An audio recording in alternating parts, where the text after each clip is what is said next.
잠시 상상해 보세요. 너무나 거칠고 너무나 엄청나게 빨라서 모터사이클의 수호자들이 외면하고 금지하고 지워버릴 수밖에 없었던 경쟁의 지도에서 말이죠. 우리는 공학을 물리적 한계 이상으로 밀어붙인 프로토타입에 대해 이야기할 겁니다. 그 너머로 말이죠. 엄청난 출력을 뿜어내는 터보차저 엔진, 악몽 같은 셰시가 모든 코너를 심연으로의 도약으로 만들었고 생명을 주는 대신 앗아갈 수 있는 날개까지 앗아갈 수 있었죠. 오늘 이 영상에서 모토GP의 비밀 기록들을 파헤쳐 볼 겁니다. 우리는 이 항생에서 모토GP의 비밀 기록들을 파헤쳐 볼 겁니다. 우리는 이야기할 거예요. 가장 미치고 가장 위험하며 가장 불공평했던 바이크들. HOEM, 즉 세계를 관장하는 기관이 결국 금지해야만 했던 바이크들에 대해 말이죠. 때때로 발전은 최고의 조련사도 통제할 수 없는 괴물이 될 수 있으니까요. 너무나 짐승 같았던 바이크들을 만날 준비가 되셨나요? 쓰레기통 시대, 50년대. 첫 번째 큰 공기역학적 스캔들을 찾으려면 시간 속으로 아주 멀리 거슬러 올라가야 합니다. 50년대였습니다. 50년대. 바이크들은 네이키드였고 거의 페어링이 없었습니다. 하지만 그때 줄리오 체사레라는 이탈리아 천재가 모토 구찌의 카르카뉴는 속도를 한 차원 끌어올리기로 결심했습니다. 1953년 그는 무언가를 선보였죠. 전리 없는 일체형 페어링인 옵투스 윈퍼린스였습니다. 오토바이는 더 이상 보이지 않았죠. 바퀴 달린 총알이었어요. 운전자를 완전히 감싸는 캡슐이었죠. 그중 가장 유명한 것은 바로 이 멋진 모토 구찌 VP 500 1955년 모델이었는데 마그네슘 페어링에 8기통 엔진을 장착했죠. 당시로서는 정말 미친 짓이었어요. 이 오토바이들은 엄청나게 빨랐습니다. 다른 오토바이들은 꿈도 못 꿀 속도를 낼 수 있었죠. 하지만 치명적인 문제가 있었어요. 폭풍 속 배처럼 불안정했습니다. 어떤 측풍에도 흔들려 운전자와 다른 사람들을 위험에 빠뜨렸죠. 이 페어링을 장착한 길레라로 우승했던 전설적인 제프 듀크는 그 효율성을 칭찬했지만 위험은 명백했습니다. 운전자들은 가려져 보이지 않았고 FIM은 경악했죠. 그래서 1954년 10월 FIM은 경회에서 급진적인 결정을 내렸습니다. 루라니 백작은 분명히 말했습니다. 운전자는 모든 각도에서 완전히 보여야 한다. 그것들은 역사상 최초로 금지된 날개였습니다. 에어로윈과 비행 위험의 2015년부터 2016년까지 현대 시대로 빠르게 넘어가 보죠. 수십 년 동안 공기역학은 잠자고 있었습니다. 그러다 한 남자가 나타났죠. 후지다 이그나, 그 두카티 수석 엔지니어가 잠자는 야수를 깨웠습니다. 2015년 두카티는 훈련에 나타났습니다. 카타르에서 페어링 측면에 부속 장치를 달고 나타났습니다. 작은 날개처럼 보였죠. 거의 무해해 보였죠. 하지만 그 기능은 혁명적이었습니다. 공기역학적 하중을 생성해 무서운 휠리를 방지하고 가장 격렬한 제동 시 안정성을 확보하는 것이었죠. 그리고 효과가 있었습니다. 효과가 아주 좋았죠. 너무 잘 작동해서 2016년에는 모든 브랜드가 자체 버전을 사용했습니다. 하지만 그때부터 문제가 시작됐죠. 문제들이요. 넘어질 경우 그 얇은 탄소 날개는 칼날이 됐죠. 위험은 라이더가 넘어진 오토바이 위로 지나가다가 몸 높이의 스포일러와 마주칠 위험은 너무 높았습니다. KTM 테스트 라이더 미카 칼리오가 심한 사고를 당했습니다. 이 스포일러가 달린 오토바이를 시험하다가요. 그리고 경고음이 울렸습니다. 영상은 소름 끼쳤습니다. 알렉스 에스파르가로는 늘 직설적으로 당시 이렇게 설명했습니다. 윙맷을 사용하면 바퀴가 먼저 땅에 닿고 더 많은 출력을 낼 수 있고 빠른 코너에서 안정성을 얻을 수 있지만 그것들은 위험합니다. 300마력 오토바이에서 앞바퀴가 들리는 걸 막는 건 거의 불가능하죠. 마력입니다. 하지만 저는 모든 걸 없앨 겁니다. 저에게는 이 모든 게 위험에 비하면 순수한 마케팅일 뿐입니다. 수반합니다. 휘맨은 빠르게 조치했습니다. 2017년부터 스포일러는 건조한 노면에서 금지됐습니다. 하지만 엔지니어들의 창의력은 한계가 없습니다. 금지는 공기역학을 죽이지 못했습니다. 그냥 보이지 않게 만들었을 뿐이죠. 알렉스 에스파르가로의 끊임없는 생각에 이끌린 야마하, 스즈키, 아프릴리아는 법의 맹점을 찾아냈습니다. 이중 레이어 카울링이나 스쿱은 같은 기능을 했지만 차체에 통합되어 있었죠. 공기역학 전쟁은 이제 막 시작되었을 뿐입니다. 시작됐죠. 결코 포효하지 못한 터보 엔진. 하지만 공기역학만이 유일한 분야는 아닙니다. 기술이 너무 강력했던 싸움터 말이죠. 엔진에 대해 이야기해 볼까요? 터보가 장착된 모토GP 바이크를 상상할 수 있나요? 70년대에 이탈리아 제조사 베넬리는 프로토타입을 만들었습니다. 500cc 월드 챔피언십에 출전하기 위해서였죠. 거대한 터보차저가 달린 4기통 엔진이었습니다. 뚜뚜뚜뚜뚜. 터보차저 베넬리 500. 약속된 출력은 당시로서는 엄청났습니다. 자연흡기 바이크를 훨씬 능가했죠. 하지만 문제가 있었습니다. 오래된 터보 엔진의 고질적인 문제, 터보 렉이었죠.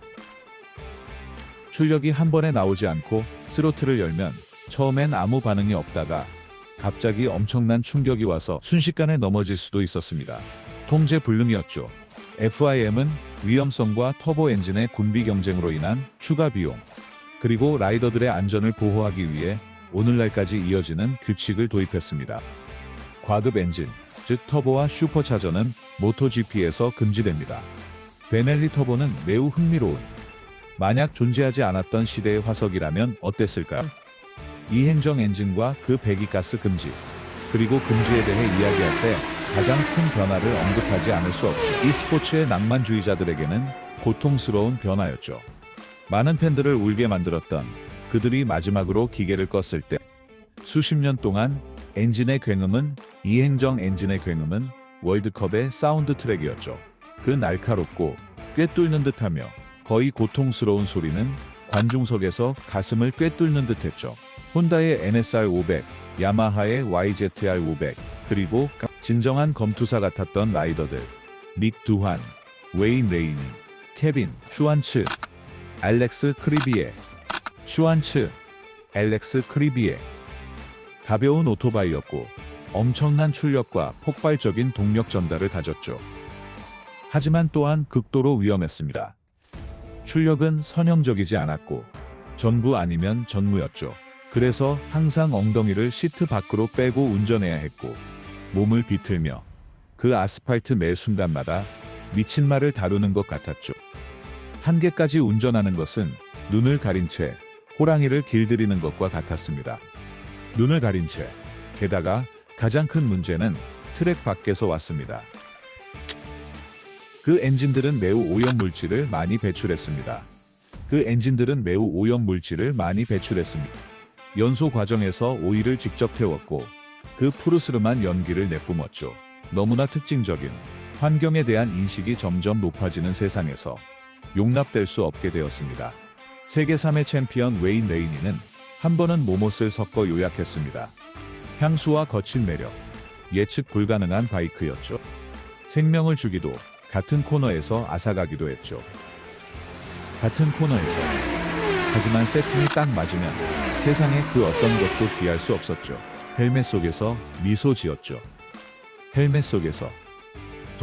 5회 챔피언 믹 두한은 500cc 바이크를 타는 건 마치 로켓 위에서 균형을 잡으려 애쓰는데 누군가 야구 방망이로 다리를 때리는 것과 같다고 했죠. 그래서 역사적인 움직임으로 FIM은 그 거인을 죽이기로 결정했습니다. 쉽지 않았죠. 눈물도 있었고 논쟁과 고통스러운 전환도 있었죠. 2002년부터 500cc 이행정 엔진은 990cc 4행정 엔진으로 바뀌었고 그 다음엔 1000cc로 바뀌었죠. 현재의 정교한 전자장비를 갖춘 1000cc로요. 이행정 엔진 금지는 어떤 특정 사고 때문이 아니라 모토GP의 사운드를 영원히 바꾼 환경적인 사형 선고 때문이었죠. 모토GP의 사운드를 영원히 바꾼 환경적인 사형 선고 때문이었죠. 모토GP의 사운드를 진동하는 바이크의 시대는 끝났습니다. 미래는 이미 여기에 와 있고 이미 금지하고 있습니다. 그리고 우리는 현재에 도달했습니다. 왜냐하면 금지는 과거의 일이 아니기 때문이죠. 흑백 영화나 90년대 이야기가 아니죠. 바로 오늘 우리가 이야기하는 동안에도 엔지니어들은 컴퓨터로 어쩌면 결코 경쟁하지 못할 부품들을 설계하고 있습니다. 이 영원한 전쟁의 마지막 장은 레그윙, 즉 다리핀으로 쓰여지고 있습니다. 네, 잘 들으셨습니다. 아프릴리아와 혼다는 라이더의 다리 바로 뒤에 위치한 작은 날개들을 도입했습니다. 거의 미숙한 눈에는 보이지 않죠? 목표는 다리에서 발생하는 난기류를 정리하고 윗부분에 더 많은 다운포스를 생성하는 거죠. 하지만 다시 한번 안전의 유령이 나타납니다. 만약 라이더가 넘어졌을 때 자신의 다리나 뒤따라오던 다른 라이더의 다리가 그 날카로운 카본 부속에 걸리면 어떻게 될까요? 그 결과는 너무 끔찍합니다. FIM은 2026년부터 이를 금지할 것을 제안했지만 제조사들의 압력, 돈, 그리고 영화 1초의 시간 때문에 적어도 2027년까지는 살아남을 겁니다. 그 해부터 새로운 850cc 규정과 함께 이 날개들 뿐만 아니라 출발 시 바이크를 낮추는 복잡한 높이 조절 장치들도 역사 속으로 사라질 겁니다. 한순간에 지워지는 거죠. 이것은 꼬리 물기입니다.